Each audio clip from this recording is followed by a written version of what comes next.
Is at hand from AT&T Conferencing. Enter your access code followed by the pound. Yep. Joyce? Yes, ma'am. Access code accepted. There was one other participant in this conference. Please announce yourself. He's here. Don Cabrera, Borough of Wildwood Crest. In the back. Oh, okay. I just want to get a bottle of water. Joyce, could you grab one? And he's short like that.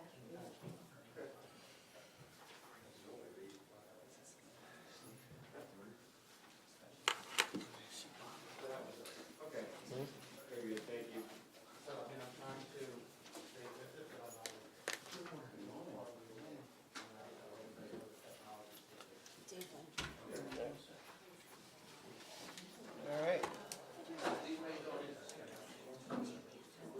Yes, absolutely. Who's the person on the call? Did they say? No? Okay. Mark, you're sitting all the way back there? You don't want to come in the front? You don't want to come in the front? I'm trying to maintain proper social distance. Well, if I was, I try to maintain it from him too, so there you go. For me, I'm trying for a long time. We're live. we're live. All right. Happy September, everybody. Please rise for the Pledge of Allegiance. Pledge allegiance to the flag of the United States of America and to the republic for which it stands, one nation, under God, indivisible, with liberty and justice for all. Roll call. Mrs. Gould. In here? Mr. Thompson. I'm here. Mr. Cabrera. I'm here. In compliance with the Open Public Meetings Act, Chapter 231, Public Law 1975, the notice requirements have been satisfied as to time, place, and date of holding said meeting by posting notice on the bulletin board here in Borough Hall and by mailing and emailing the same to the Herald of Cape May County, the Gazette Leader, and the Press of Atlantic City on October 23rd, 2019. In the event of an emergency, the way in and out is your back right, your front left, or our front right. For purposes of the record, I'm going to take a head count here while we're so we can record it in the record. 1, 2, 3, 4, 5, 6, 7, 8, 9, 10, 11, 12, 13, 14, 15, 16. Correct. I have 16 in attendance here at today's meeting, which is 8 short of the maximum. So 24 is the max. We have 16. Okay, also, a couple quick announcements, keeping consistent with what we've been doing. This meeting is is live on YouTube and also on Facebook, and you also have the opportunity to dial in. Conference call number is 234-203-2766. Enter participant ID 786-394-836, followed by the hashtag or the pound sign. If you have any questions following this meeting, you're welcome to email our clerk at clerk@wildwoodcrest.org. All right, Madam Clerk, I don't think we have any ordinances, so that brings us right to the resolutions. Yes, sir. First is requesting the County of Cape May to change the dedicated left turn lane located on New Jersey Avenue northbound and Myrtle Road into a combination through left turn in order to reduce traffic on Myrtle Road in the borough of Wildwood Crest. Do you want to move that, Dave? Yes, make that motion. I'll second it. It has been moved and seconded that the foregoing resolution be adopted. Roll call. Mrs. Gould. Yes. Mr. Thompson. Yes. Mr. Cabrera. Yes. Next is authorizing approval of Borough Engineer Work Order for New Jersey Avenue Sanitary Sewer Replacement Engineering Design and Construction Phase Services at the not-to-exceed sum of $90,000. So moved. Second. It has been moved and seconded that the foregoing resolution be adopted. Roll call. Mrs. Gould. Yes. Mr. Thompson. Yes. Mr. Cabrera. Yes. Next is authorizing no corrective action plan needed for the 2019 audit. So moved. Second. It has been moved and seconded that the foregoing resolution be adopted. Roll call. Mrs. Gould. Yes. Mr. Thompson. Yes. Mr. Cabrera. Yes, I have a question on that. That's for 2019, that's from Fort Scott Kennedy. So no corrective action is needed. It means everything passed the test, and That means Francine did a wonderful job. congrats, Mrs. Gould and everybody. Good work. Okay, I'm sorry. That's okay. Next is canceling bond ordinance improvement authorization balances. So moved. Second. It has been moved and seconded that the foregoing resolution be adopted. Roll call, Mrs. Gould. Yes. Mr. Thompson? Yes. Mr. Cabrera? Yes. Next is authorizing Wildwood Water Utility to install a separate water meter for the purpose of lawn and garden. So moved. Second. It has been moved and seconded that the foregoing resolution be adopted. Roll call, Mrs. Gould. Yes. Mr. Thompson? Yes. Mr. Cabrera? Yes. Next is authorizing refund of property taxes or utilities overpayment in the amount of $1,121.36 for property located at 215 West Charleston Avenue, made payable to CoreLogic. So moved. Second. It's been moved and seconded that the foregoing resolution be adopted. Roll call, Mrs. Gould. Yes. Mr. Thompson? Yes. Mr. Cabrera? Yes. Next is authorizing award of emergency contract to Walter Marine Construction, Inc. for repairs to sinkhole on Myrtle Road in accordance with NJSA 40A:11-6. So moved. Second. It's been moved and seconded that the foregoing resolution be adopted. Roll call, Mrs. Gould. Yes. Mr. Thompson? Yes. Mr. Cabrera? Yes. Next is authorizing refund of Seafarers weekend craft fees, which total $1,375 for 2020. So moved. Second. It's been moved and seconded that the foregoing resolution be adopted. Roll call, Mrs. Gould. Yes. Mr. Thompson? Yes. Mr. Cabrera? Yes. Next is authorizing refund for firefighters weekend craft fees, which total $750 for 2020. So moved. Second. It has been moved and seconded that the foregoing resolution be adopted. Roll call, Mrs. Gould. Yes. Mr. Thompson? Yes. Mr. Cabrera? Yes. Next is authorizing member participation in a cooperative pricing system with the County of Cape May for rock salt. So moved. Second. It has been moved and seconded that the foregoing resolution be adopted. Roll call, Mrs. Gould. Yes. Mr. Thompson? Yes. Mr. Cabrera? Yes. Next is waiving special events application additional fees and borough support fees to Delmo Sports LLC for Crest Fest foot races. So moved. Second. It has been moved and seconded that the foregoing resolution be adopted. Roll call, Mrs. Gould. Yes. Mr. Thompson? Yes. Mr. Cabrera? Yes. Next is authorizing release of escrow funds for street opening permit SO 19-0701 in the amount of $205. So moved. Second. It's been moved and seconded that the foregoing resolution be adopted. Roll call, Mrs. Gould. Yes. Mr. Thompson? Yes. Mr. Cabrera? Yes. Lastly is authorizing expenditure to purchase a 2020 Chevrolet Tahoe for the police department under state contract. So moved. Second. It has been moved and seconded that the foregoing resolution be adopted. Roll call, Mrs. Gould. Yes. Mr. Thompson? Yes. Mr. Cabrera? Yes. I move that all bills properly authorized be paid. Second. It's been moved and seconded that all bills properly authorized be paid. Roll call, Mrs. Gould. Yes. Mr. Thompson? Yes. Mr. Cabrera? Yes. Okay, I do not have any correspondence other than what I handed Mr. Nick Holland for Frank Brazil, Brian Kniffs, and Nick Holland's hard work on getting those beach boxes repaired and upright and communicating with their owners. We received some comments from the public, so I hand-delivered that to Mr. Holland, who graciously acknowledged he did not want to be formally recognized here today, which we will do anyway. So Nick, thank you, and pass it on to Brian and Frank, please. Okay, that brings us to public comments, round number one. Do we have any public comments? We're going to start with those on the conference call first. If you could give your name and your address for the record, go ahead and ask your question or make your comment, please.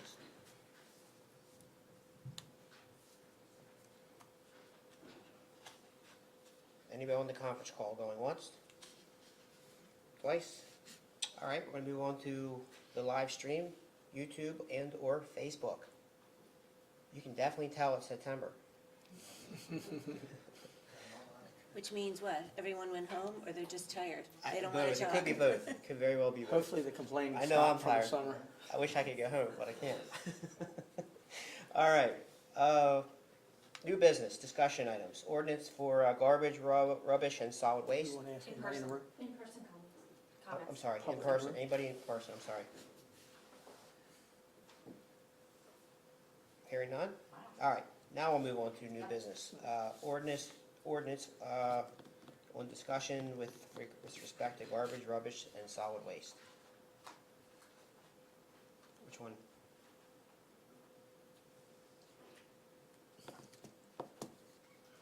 comments on that one? No. Any background on that one? That's the one that the green team had given you to Yeah, to look consider. Right, I didn't see anyone from the green team here, so I didn't know if there was any, They just supplied a report, like in their recommendation to you, so. okay. That would be the plastic bags and Correct. straws and all those things. I do want to make one comment. I did say it, just to bring it up so you know what we're talking about, is a suggestion that we eliminate the plastic bags at retail level, styrene, styrofoam takeouts, straws, and the like. So I think we should take it up for discussion and maybe meet with them on it before we actually bring it, discussion here. But I do want to go on the record saying the one thing is the plastic straws. A lot of people are really against those paper straws. They're horrible and terrible. And I would want to say that I would like to see us not include the plastic straws in that. I don't think they're that huge of a deal, but people hate those paper straws, and either they do without them or They stick just to have to, they plastic. just have to drink it faster, because the paper will start to, so you have to drink it faster. It just But it just the- doesn't feel right in your mouth. I It's know, just- it doesn't, it it's just doesn't, it not doesn't good. feel, there's a lot of things that don't feel right in your mouth, but that's beside the point. The problem is, with the plastic, they never break down. They Right. just never break down, they're there forever. And you see it all the time, when you see all these, National Geographic things that, anyway. So, there you go. I understand what you're saying, but I think if we start with the bags, we have to start with everything that's plastic and get rid of everything. I do see the bags blowing down the streets and onto the Yeah, beach. I see it. they're caught in trees, Yeah, they're I everywhere. retrieve them at the beach end a lot at the motel. They just blow down the street and I catch them or catch them at the fence at the end of the street, so. Which municipality in Cape May County gave up all the plastic? Well, I think West Cape May did, yeah, they don't allow you to get groceries or CVS to use, the disposable bags anymore. You have to bring your own, or you have to purchase one that's biodegradable. And I think Stone Harbor may have done it. I think Stone Harbor did it. Yeah. Yeah, that There was the are bigger a one, few. yeah. So so I guess my comment or my question would be, the ultimate goal is to prevent, say, plastic winding up in our waterways and Right. oceans and so Trees forth. everywhere. Trees everywhere, okay. So why don't we, because that has, I think it needs, I think it needs some just ongoing discussion, only because I just know we're coming in, I believe the costs may even be more to use recycled type things. And I'm not saying that we shouldn't not do it that way, but there's cost issues and operational issues, and I wouldn't mind talking to some of our business owners, just kind of get an idea of what, what they perceive. I know there are some communities that may have it already. I wouldn't mind talking to them, because you put an ordinance in place, means there's going to be enforcement, right? So I'm not sure who's going to enforce the plastic person carrying out the plastic bag, if that's a police matter or what that needs to. So this is a bigger discussion. I think we need to take our time with it and talk it through, but I think we should at least acknowledge the green team that we have it listed on our agenda. We'll continue to talk it through, and we have some additional homework to do. Everybody okay with that? I'll move it to old business. Let's try and get a copy of Stone Harbor's, okay? Is that good with you, Dave? Sure, See what they have absolutely. to say, okay? I'll grab West Cape May too. Yeah. Okay, old business. Bulkhead ordinance and lock rating. I know that we have a draft that's pretty much been circulated, and I understand that that's, we're ready to move forward on that ordinance, as well as, I guess, some discussion with our stakeholders along the bayfront. So I guess, Mark, we should probably have some discussion on when do we want to get that started. Why don't let's have an offline conversation, and we'll get those scheduled. I guess my question is, do we want to have those meetings first before we introduce the ordinance, or introduce the ordinance and then do the stakeholder, or is it kind of parallel together? We should probably review that here first before you present that. It's pretty basic ordinance. The only nuance or the thing that I think that everybody needs to pay attention to is there's a component of it that has a requirement to get your bulkhead up to a certain elevation, a certain time frame, depending upon how low you are. So I think that's really where the magic is in the ordinance that needs to be reviewed and discussed. Okay, and I think that ordinance, probably if it hasn't been already shared with the other communities, because the bulkheads and the water's gonna be forced to go, I mean, especially on the north and the south of Wildwood Crest, the water may very well not get to the bay, it may flow down into neighboring towns as well, so I think that they should be aware. I did share it with the city of Wildwood, and I will share it with North Wildwood with your permission. I did ask your permission to share it with Wildwood, and I did so. But I will share it with North Wildwood today, if that's okay with all of you. Okay, I think, I mean, at the end of the day, I think the goal would be to have the entire island, I think, the same. You don't wanna have That different is the bulk. goal, and they have agreed Okay. to work with us together collectively. Also, we did bring up this topic and this important aspect of, our flood mitigation to the Office of Planning Advocacy as part of our state plan endorsement that is, due for renewal. And we asked them for maybe some guidance and support on bringing down some people, experts in this area that might be able to speak to our homeowners about possible grants or, the financial implications of it and what that means, the investment for the future. Because it is an expensive proposition to raise a bulkhead, so we're gonna try to get them some resources that they can reach out to for financial help if necessary. So when we have these outreach meetings, that was part of the plan, which is why during COVID, we kind of postponed this and didn't bring it out in the open, waiting for that to happen. Because we wanna do this as a collective approach, like, we're not just trying to force this, financial burden on you, we're trying to help you find solutions to it as well. Mark, would you mind putting together a timeline, I guess, at the end of the day, or I guess the ordinance, after stakeholder discussion, I'm thinking, when do we wanna have it, in place? We need to pick that date and then kinda work back. So what I can tell you is there's been preliminary conversations with Wildwood where I looked at their ordinance after we drafted ours, and they had some good stuff in their ordinance technically, so we kind of cherry picked that, and we melded a couple of ideas together. So I think, you're at a point where you could start to seriously discuss it. We should probably move along with that early while people are still down here. A lot of those are second homeowners, and let's not bring them back here late, like October, November. So we should try and push this in for the stakeholders, get it in September, if we can. I think you have an opportunity to, like Connie mentioned, there's a couple of FEMA programs out there that may work, even if it's done regionally. May make it an enhanced application if you have 2 or 3 communities on the same page, trying to do the same things, going after the same money. Right, well, the good news is with technology nowadays, with the Zoom especially, we can do a Zoom meeting with those property owners as well. Set up a series of Zoom meetings, and Mark, you could control your screen and walk everybody through it and ask questions, right? I think that could work as well. I think the public outreach is absolutely crucial in this case. Yeah, and I think this is gonna be similar to your sewer ordinance, you kind of had a process in place. This is gonna be a lot different, there would be inspections, there would be a process, permitting forms that need to be filled out. So, yeah, we should probably educate everybody on as to what it means.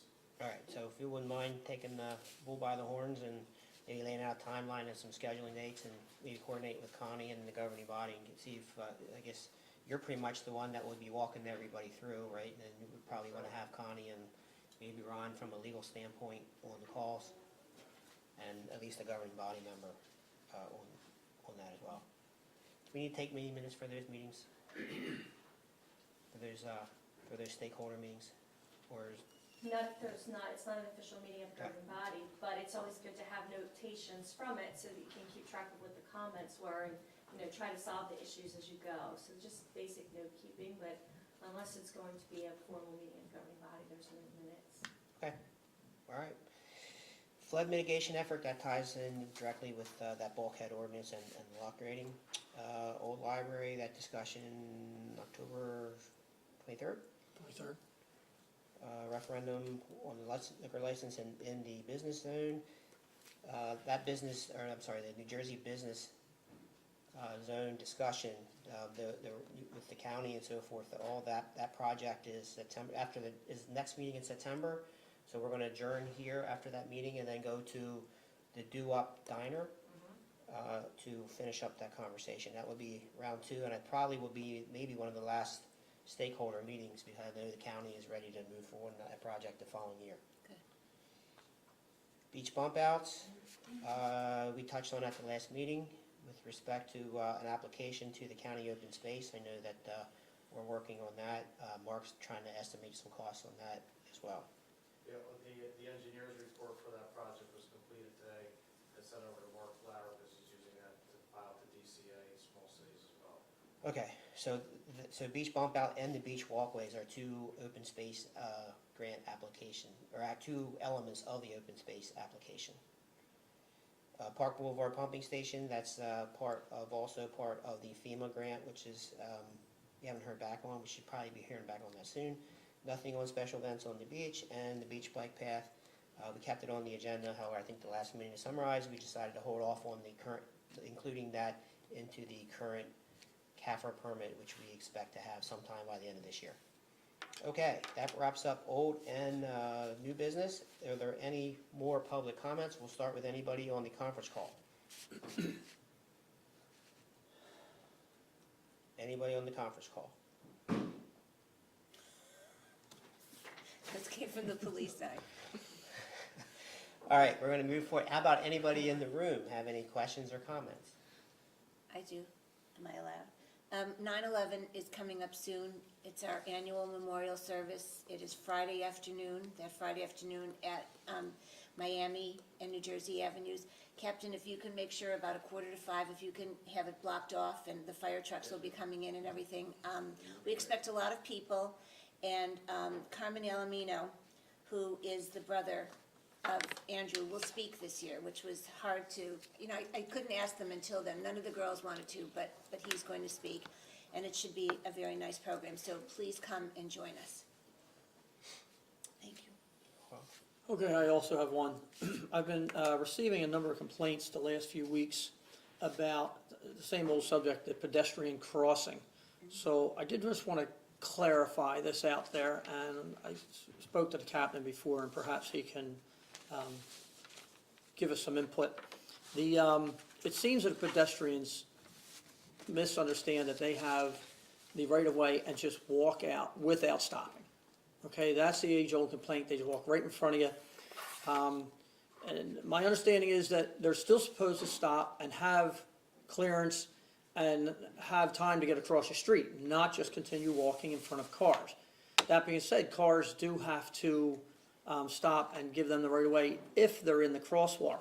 However, if they're close by or in the middle of the street and they're too close, they don't have to stop. You can't just stop or walk right in front of the cars and expect them to stop. And we see it all the time. The complaints are numerous. We've all seen it. It's a courtesy matter. I don't think anybody walking is in that much a hurry that they can't wait 10 seconds and make sure they get to the other side alive. You may have the right to cross, but what good is it if you get hit and you're dead? I personally can tell you I almost ran somebody over where they came out. It was in the evening, pretty dark, all black clothing. And when they stepped out from the curb, nonstop, never broke stride, there's big SUVs parked on the sides of streets, and that's what people aren't taking into consideration. You cannot see them. I also had one time a car was heading the opposite direction from me. The people did wait for that car to go by, but then just walked right out.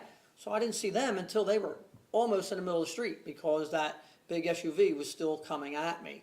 So you have to pay attention. Make sure you have time to cross. It's not automatic. You do not get to just walk straight across the street without stopping. The same old rules apply. Stop and look before you go and make sure you have the clearance.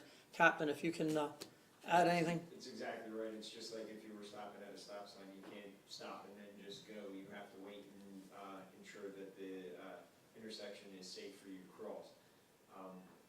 If it's not, then you have to wait for the traffic to pass. Once you have entered the crosswalk and you are crossing the street, then a vehicle does have to stop and yield to you. There's also some issues. People seem to misunderstand that when a crosswalk is governed by a traffic light, that doesn't apply. You have to follow the traffic light. If your direction is a red light, you have to wait for the green light. So if it's governed by a traffic light, you have to wait. Just because there's a crosswalk there, that law does not apply. You are bound to that traffic light. So, yeah, Commissioner, you're exactly right. And it does happen quite often. All the time. Well, thank you. Hopefully we can keep some people safe, and we don't need an accident just to prove a point. In fact, we'll put some information on our Facebook page today so you can read up on the law and educate yourself about it. Excellent, thank you. So I have three comments, or just three announcements. I don't know if anyone saw the press release, but there is Wawa Crest does now have a beach cam live. So if you go to our website, click on the icon for the beach cam. The camera is located on top of the beach patrol and projects an image or live footage of the Ramble Road Beach. That's one. Two, the borough-wide yard sale is the first Saturday in October. It was originally canceled, but we rescheduled it now that the restrictions are loosening up a bit. We've had a big demand from our residents asking for the yard sale to be brought back, and so Public Works is in the process of coordinating that. We had some couple meetings with Delmo Sports, the Crest Best Run Fest. Current gatherings is 500. That race series is on for Victorian weekend or Columbus Day weekend, October 10th and 11th. So you'll hear more information on that. So that is a few good news and some events, although in October we're able to get these two events pulled off. Okay. Anybody else? Hearing nothing further, oh, I'm sorry, please. Just a couple quick things. Name and address, please. Joe Viscomi, 308 Washington Hi, Avenue. Joe. I would just like to pass on the support of the community for law enforcement. I know there's a lot of things going on across the country. By and large, I know this community supports law enforcement. I always joke around, I hate when the lights go on behind me because I'm going too fast, but we support law enforcement, and we certainly need them to be funded correctly so they have the safety and the training that they need to come home every single night. Thank you. You're welcome. And I speak for most of the community, if not all. The bike path, my just question is the bike path still a possibility when the Dune project happens? I think that would be a great thing. I know there's a cost for maintenance and all. So where do we stand with that? Just a short. So right now, CAFRA, which is the regulatory agency of the DEP, we have a permit in front of them now that has the beach bike path included in that. In a conversation with them, they indicated that, we're in the process for the beach bump outs. The beach bump outs is basically, taking the current street end south of Rambler. And I've seen all of those. Yeah, moving them towards the waterfront and putting the bike, the benches and so forth. But the bike path has some additional issues that CAFRA is concerned about, but also the Wawa Crest does. We've had some series of flooding and ponding in the back beaches. We're having a hard time managing the dunes and the elevations. So I think it's safe to say that there's definitely going to be some ongoing maintenance and issues with that. So, but for purposes of the permit that we have right now in front of, we removed that from consideration. However, they did indicate, and the board indicated that we're not going to rule it out, but we're going to have to apply for that separately outside of this current permit. Well, I think that would be good. I mean, it's good that it's still on the table, and I think we take some of those bicycles off of Seaview and Pacific to a safe area. So that might alleviate some of the issues that, again, with pulling out of these streets with cars blocking Seaview where the bike path is, it's dangerous. So that might get a percentage of the people off of the road onto that bike path. Right. There's some issues with the state, just to put it out there. So I think originally we had asked for a current bike path, I believe, is 16 feet wide, right around there. Some areas it might be a little bit more. It appears as though the state's not moving off of not more than 12, maybe even smaller than that, width-wise.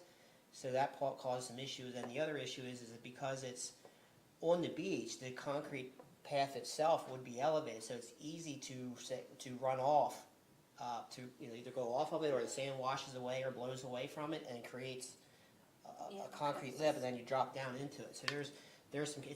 I love the idea, but I just see that there's issues, and I don't want anyone to be confused or thinking that it doesn't come without issues. It does have issues. The state's recognizing, and I think we did as well. But it hasn't been. And I understand the complexities of putting something like that on the beach. And then my third and final one is the referendum, you spoke about a meeting afterwards. So the referendum for the liquor license, we're basically just waiting for somebody. Nothing has started yet, and nobody has spread. Correct. Yeah. So if no referendum, September 23rd. So here's we need to move, county's moving forward with New Jersey Avenue regardless, right? So from Cressy down to Rambler, so as the borough plans its revised downtown, you know, what do we, that's the time to start this, if we're going to, you know, it can be just you know, some new lighting and signage and some nice little grassy areas and banners and that could be the end of it. But we also, there's been a request from, again, I want to go back to the two planners, the planning board, the business owner saying, hey, this would be the area for it, and I mentioned, you know, some action or some movement before COVID with some discussions with Wildwood Linen, perhaps having that anchor business with the ability to serve some drinks with dinner. So that would be the area, but if it doesn't happen, it doesn't happen. At the end of the day, it could still very well be a nice downtown. Right, that's good, and then, because the worry is, and I live on Washington, the southern end, is if you hear some of the owner of Icona has been, there's a lot of residents in turmoil with the Icona, how that's operated, the noise and everything. The worry is, and I know that the Icona has already made offers when hotels, going to the owners of hotels in Wild Crest for a possible purchase. The worry is an owner like that gets a liquor license in his hotel, and it's the old camel underneath the tent, and the next thing you know, he has tables outside, and the next thing you know, he wants to have a band one night a week. So I just don't, I could see the worst case scenario of one hotel having a liquor license. Now, all you gotta do is talk to some of the people in Diamond Beach, and they'll explain it. So it's just, it's putting out there, that's an example of how one owner in one hotel can add turmoil to a whole community. So that's my thought, and that's come up with, if you read some of the information about the Icona and the residents, the worry of some of the people in Wildwood Crest is that could happen if he purchases a hotel in Wildwood Crest, and next thing you know, he has enough money to get a liquor license. He already has purchased a hotel in Wildwood Crest, which he's going to redoing. Well, then that would be my worry, would be that a type of person like that has a liquor license. But He doesn't use it appropriately, and we don't manage it appropriately. And we've discussed this before, Joe, if a license should come available, it'd be up to the commissioners to decide whether any hotels were to get a liquor license, a liquor permit to serve. So that's, you know, as we say, the horse is still in the barn. I think Yeah. the horse is kind of dying, to tell you the truth. He hasn't been fed in a while, so, Thank you very much for your time. okay. You're welcome. Anybody else? I move that we adjourn. Oh, Nick, you have comments? Hold on. I have a Suzanne Brown, 8605 Bayview. She's agreeing, please keep the plastic straws and recycle them. She's never saw a straw on the beach. Probably Lynn stuff in the water. Spellman, 109 East Topeka, questioned the yard sale, which has been answered. And hold on. Beth Maggini, Magnani, 404-406 East Farragut. The lamplighter at the end of the street has construction debris all over and behind their building. Working on the building with guests there, and the empty lot next to it is disgusting. The fence is rusted, missing areas. She would like the Crest to address that. What was the address again? 404. 404 to 406 East Farragut. So there regarding the is it a lamplighter. That's there's an empty lot there. Yeah. So I know that code enforcement, Brian Melchior is working on that. I've met with Brian earlier in the season on that, we got it cleaned up, we'll check it out. They did leave a little bit of debris, they were notified. I'll get with Brian again on that and check it out. I've gone by there and checked it a couple of times, just to make sure it's been maintained. Person has 3 questions. Jerry Zara, 406 East Stanton Road. Will there be a manger on Sunset Lake during Christmas season? Last year, there was a Star of David, but no manger. I was told the manger was on back order. Next season, will East Stanton have an extended mat on the beach? And on East Stanton, will the curb get cut open to enter the beach? There are always bugs tied up to the railing, and you can't get a car up on the sidewalk to enter the beach. Thank you for your efforts to keep the Crest a great place. Okay, so the first question with respect to the manger, I believe that Ralph Grassi, he did ask the question. He I think collectively, we decided if there's going to be displays, there'll be displays of all different faiths. So I don't know if he's ordered that, but we can certainly follow up. With respect to the mats on the beach, so there's test matting on the beach now. There is an application to the open space, so all intents and purposes, we're hoping to have all of the street ends extended to some degree, at least in 2021, and then maybe also in 2022. It'll be a phase plan due to cost. Third question was with respect to the beach bump outs and the bikes being tied up at the street ends. So the answer is, that is what we had talked about earlier with the street ends. If once that project happens, if we're able to get started for next year, it's going to be a phase plan. There's roughly 20 streets, not counting Rambler, I think that we need to address. The question is how much money we get and which streets that we're going to be able to do. We'll probably start in one section and work our way south, or start south and work our way north. Just so that mobilization costs for the contractor are minimized. So don't have the answer which ones are going to be yet, but that project will happen once we have the word back from the Open Space Fund and the rest of the funding that Francine. And one more just came in. Beth Murtaugh, 122 East Myrtle. She's regarding a street light blinking on and off all night. She's called Atlantic City Electric and nothing has been done. What can she do? Did she get the number off of the street light? Does it say? Does not say. If you can, But I have her name and address. she should get the number and then call Atlantic City Electric. Just calling them, it's gonna be hard to do. She has the number, they can go directly to the pole and take care of it. Report it on their website too, it's easier that way. Yes, I know that we've had a couple in the past, and they being Atlantic City Electric were backed up as a result of the storms that we've had and so Right. forth. So they're a little bit behind schedule. But if they follow the online process, they should probably have it on their schedule. But we can certainly follow it up with our local governmental contact and see where it's at. That's it. Okay. Now, Mr. Hearing Gould. nothing further, I move we adjourn. Second. All in favor? Aye. Aye.